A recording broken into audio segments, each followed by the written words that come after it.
When this fucking beat drop, you already know what fucking time it is. Daily Dose is on now. Check it out, y'all.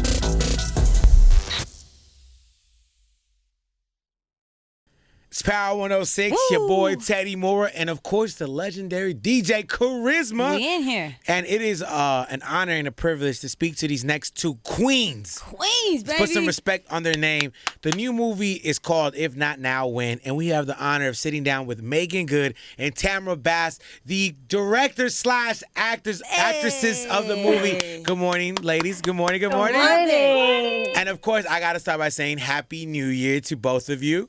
Happy New Year. It's over, finally. Now, we are very, you said that right. We're very excited to sit down with both of you because it's the start of a new year. Yes. And it's a big week for you guys because the movie, If Not Now, When? Debuts this Friday, y'all. This Friday. And it's on demand and digital release. So let's just talk about it because both of you guys are the bosses of this movie. And Meagan, you're in this movie as well, doing what you always do, what you kill it. What can viewers expect with this new movie? We're going to start with Tamara on this one, okay, Tamara? And only because you got your headphones on, okay, because I see you ready for the interview. So, Tamara, what can viewers expect with this film, If Not Now, When? I think what they can expect is a love story. It's a love story amongst not romantic. I mean, yes, there's romantic entanglement. Okay. Entanglements. Don't say that. Yes. Don't say that. That's the one word. By the way, there's a couple of entanglements. Time but, out. You said entanglement, and Meagan looked down like, "Oh Lord Jesus, she did not just say that." So Respectfully. Right, and I'm so mad because entanglement is my word, and in 2020 trying to make it into and something. they took it from you. They took it from me. Respectfully. So what can they take? No, it's a love story, but it's a love story amongst these four women who grew up together, who have experienced their own trials and tribulations, but through a crisis are brought back together. That's and they powerful. recognize that the love that they have and their bond is what's going to make them carry through. So I believe that to me, that's the big thing that I would love people to take away from it is that, yes, it's a love story, but it's a love story amongst these women. That's beautiful. Now, Meagan, you're making your debut, right? Your directorial debut. I'm sorry. We do hip hop radio, but I got to get my swag on for Hollywood. And this is huge. So what can viewers take from this from you? I mean, it's a lot of what Tam said. We really, we were thinking about the movies that we watched growing up that really kind of shaped our world, like Waiting to Exhale, and The Women of Bruce's Place. And, for me personally, I grew up in a predominantly white neighborhood. And so I didn't have a lot of examples like that. So when I saw those films, it really shaped the way that I saw the world. It really said to me, like, oh, you're capable of anything you set your heart to. And this is, you deserve more and you are worthy and all these things. And so we really wanted this generation to have this type of film. And it's kind of like, a throwback to how special those things were, bringing it here to now, 2021. Tam wrote this incredible script and I fell in love with it. And I think she's a phenomenal writer and has great vision. And when we put our visions together, and it's cool because when we direct, we see the same thing, but we also see two completely different things. And so it's fun to be like, okay, like, so I saw this. And she's like, great. Okay, cool. I saw this. I'm like, cool. You're going to give that note to Makia? Okay, great. I'm going to give this note to Meagan. And like, we're jumping around. And it was a really great experience to have each other to lean on that first time out the gate. And, we're really, really proud of this project. And so far, the feedback's been really great. And I hope every woman sees themselves in this film. Ooh, I can't wait. I don't know if you can see the smile on my face, Meagan, because hearing you talk about a film that you're making your directorial debut, we grew up with you. And you grew up with us.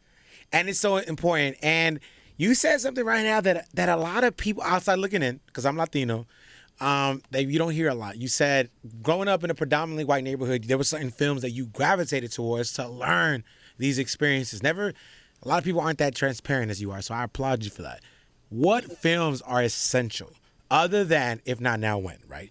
What films are essential for somebody to get that experience, to get that life experience, especially from the African American side? What films are essential? Tam, you want to ping pong on this? Yeah, it's crazy. Someone asked me that recently too. Well, they were hating. I asked it. I know. I Second, mean, it's no, all good. they didn't ask it as Go ahead, importantly girl. as you did. Go ahead. Like you put it in such a succinct manner Well, that I feel propelled. I'm an to Aquarius. answer. I'm an Aquarius. Maybe that's where it came from. So, Yeah. the movie that changed my life and allowed me to know that I can create these stories, ironically, is Eve's Bayou. Ooh, nice. And for me, it was the first time that I saw a movie that was representative of the type of stories I wanted to tell. It was representative of she made this beautiful, small, intricate movie about this affluent Black family in the 60s in Louisiana. And the story wasn't about them being Black. There was no Jim Crow. It was no, slavery has beat us down and now we're, segregated South. It was just this story of a family. And I'm like, oh, I see me. I see what I can be. I see what I can be as a little girl. And I mean, I was a teenager at the time, but I still saw me and I saw the type of stories that I knew I could tell. And it was because of that. I think Eve's Bayou should be required viewing for everyone, especially if you're a filmmaker. Like everybody should watch Eve's Bayou. And then it's just coincidentally stars Megan. And I remember when I would first tell people that, they'd be like, oh, you're just saying that because that's your best friend's movie. And I'm like, nah, we weren't even friends when I first saw that movie. So, but it's I feel like that, between that and Soul Food are like, ooh, yeah. Okay. You got to watch those two. And then everything else makes sense. And So- Megan, you can't escape this question because Tamara put it so beautifully. You can't escape this question because you've been a part of so many films that we grew up to. So which films are essential for someone to get that experience, the African-American experience, or just the experience growing up in the fashion that we did? Yeah, I mean, there's so many of them for me. Pretty much anything by John Singleton. Yep. Big facts.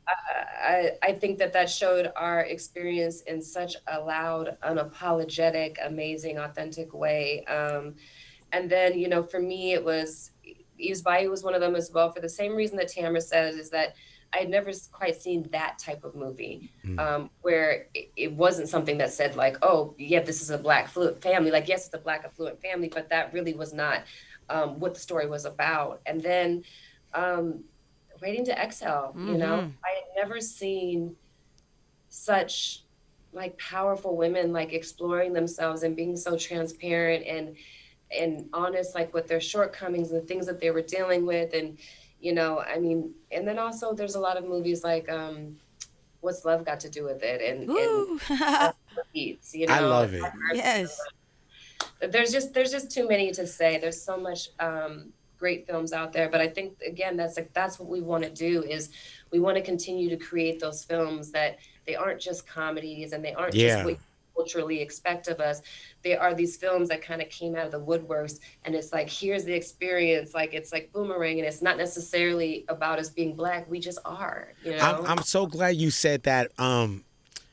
Because you've been a part, Megan, you've been a part of such classic films, in my opinion. Whether you were just a little baby with Friday, and then obviously like Anchorman 2, and the list goes on and on. But this story is so powerful, if not now, when, about four friends who come together because of a super powerful situation. I've seen the trailer. I'm not lucky enough to watch the movie, but it is out, if not now, when, on Friday. So make sure you go stream that on demand. But what constitutes a great friendship? I want to ask that question, a deep philosophical question. And we can start again with Tamara. Like, what constitutes a great friendship, in your opinion? Like, growing up in the circle you've had around you, what constitutes a great friendship? I think the base of great friendship, any relationship, but importantly a friendship, is unconditional love. None of us are perfect. None of us come into this world fully formed human beings at that. But importantly, as we grow up, when you go through life, you get stuff added onto you. You get stuff, trials and tribulations. You get scars. You get keloids from those scars. But the foundation is love. And unconditional. If you unconditional, because again, none of us are perfect. We all come with flaws. we all come with things that are going to make people want to strangle us. Especially when you've been friends with for a very long time. You're like, For a fam, very we're not the long same person no more. Oh like, my God, like we're not. But the thing is, and for me, I need to be surrounded by unconditional love, and I also need to be surrounded by people who don't yes me. I don't need yes big people facts. in my life. I like that. I tell me when I'm wrong, but also tell me when I'm right, because I have my oldest friendship, and we're still friends, is from the time I was 16 years old. Go ahead. 26 years later, she's still the first person I call when I'm like, was I wrong here? And she will be like, yeah, you were dead wrong.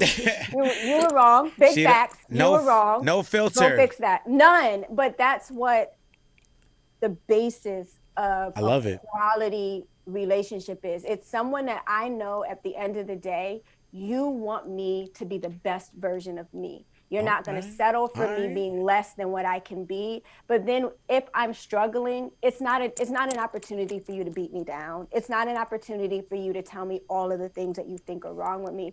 It's the time for you to tell me, hey, I know you're struggling, but I still love you, and I'm going to be here through it all. I love it.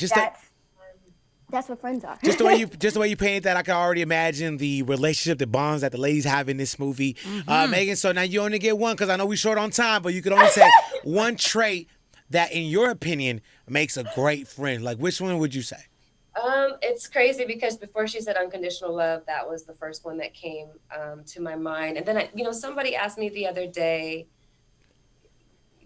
do you really think about your friendships, and do you really feel love from that person? Do you really feel loved by that person?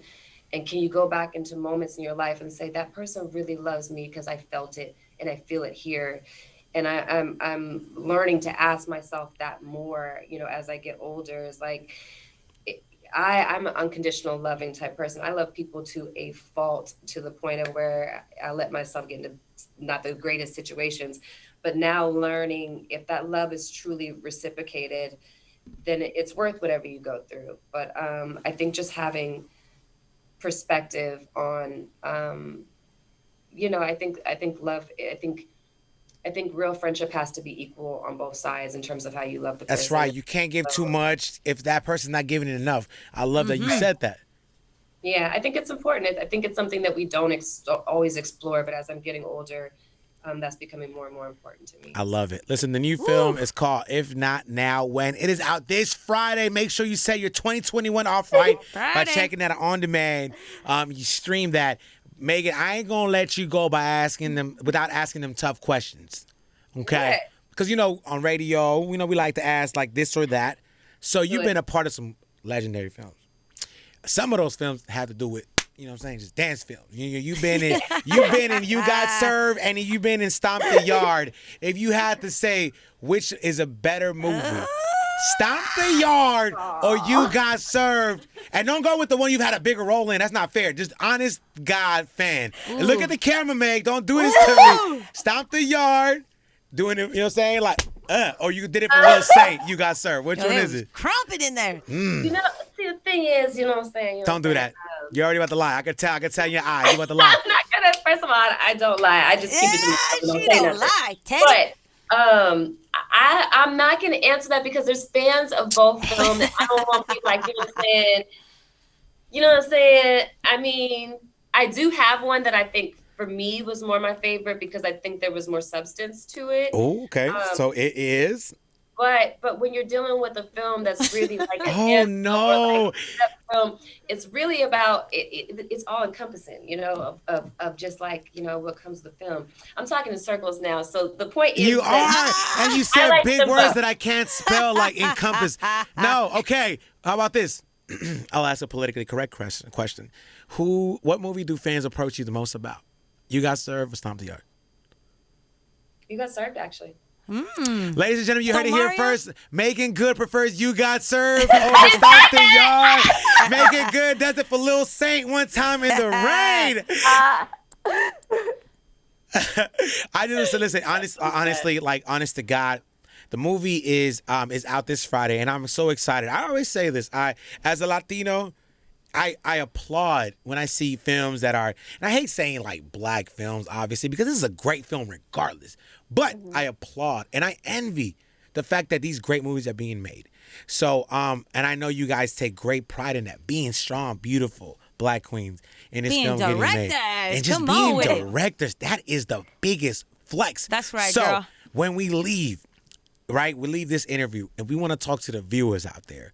We're going to start with Tamara. What can the viewer, the life lesson, there you go, that's what I want to say. The life lesson. Let's keep it fun, light. The life lesson they take from watching this film. What's the life lesson? It's don't ever think you know what's happening in someone else's life. Ooh. Don't assume. Even those that are close to you, don't assume you know if you don't ask them. Check on your strong Dang, friends. That's on your strong friends. honestly, I'm the poster sharpest. Check on your strong friends. Low key, Chris, I feel like that applies to me right there. Don't assume. All right, Miss, I want to walk around the question. Meagan Good. Life lesson, girl. What can they take from this film? If not now, when? For me, that you're worthy. You know, it doesn't matter what you've done, what's been done to you, where you've been. You deserve God's best, and you deserve all of the things in your life that you truly desire for yourself. And, you know, and you have to go out and you have to pursue them, because if not now, when? Woo, amen. After hearing those words, how can you not help but you know, go and stream this movie on demand. Stream it. Come on. It says 2021, and we're gonna start off the year the right way. If not now, when? It is the directorial debut. You see, I'm saying words that I'm not used to, but I am so happy and so proud of Meagan and Tamara. Keep on doing great things. Movie's out now. Go stream that, ladies. Congrats, Have ladies. a Congrats. blessed 2021, and it's January right now, but I guarantee you, it's not the last time we will speak. It's great things coming in the works. Bye, ladies. Bye, lady. Bye. Oh, hold on. I'm not gonna stop. Hold on. Before we end the interview, I'm not gonna not say this. Meagan, you have always been my crush since I was a little kid. So, okay. So I just want to say, Meagan. Steph. I can go away now, Meagan. I can just want to say that I love you. That's it. Boop boop. I know. I just say I love you in a platonic way. Bye, Meagan. Have a good one. Bye, ladies. Go watch the movie. Go watch Thank it. you.